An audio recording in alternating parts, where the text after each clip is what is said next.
Alors, une proportion, c'est un énoncé où est-ce qu'on a une fraction qui est égale à une autre fraction.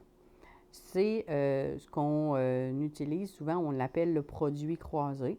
Donc, le produit croisé utilise une proportion et il permet de trouver un inconnu dans une proportion.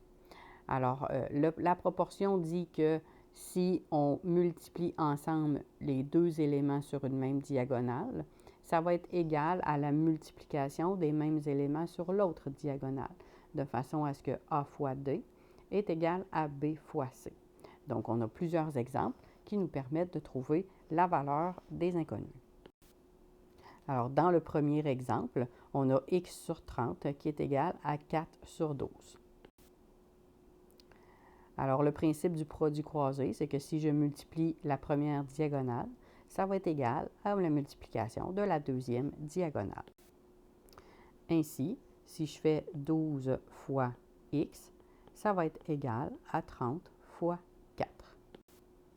J'effectue les multiplications, donc 12 fois x va me donner 12x et 30 fois 4 va me donner 120.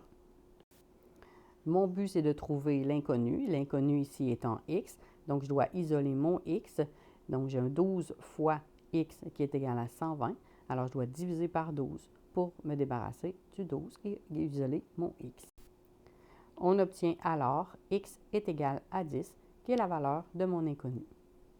Dans l'exemple B, on l'effectue de la même façon.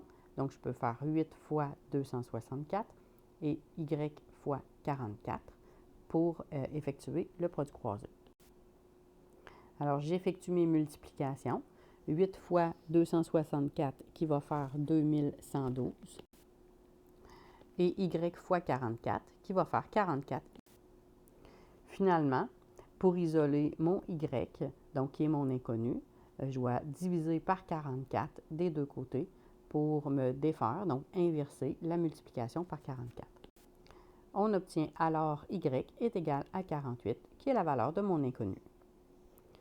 Dans l'exemple C, ça peut arriver qu'on ait deux inconnus. C'est la même lettre, donc ici j'ai la lettre P, j'ai aussi ici la lettre P. Je peux quand même effectuer ma proportion, donc mon produit croisé.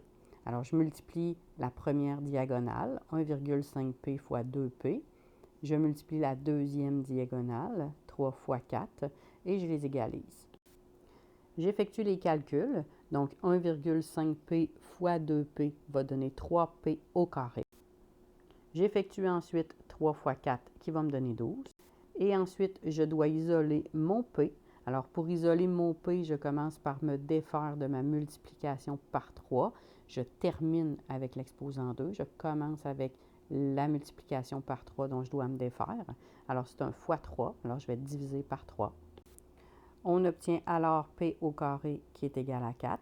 Et je dois maintenant inverser l'exposant 2. L'exposant 2 qui s'inverse en faisant une racine carrée qui va me donner mon P.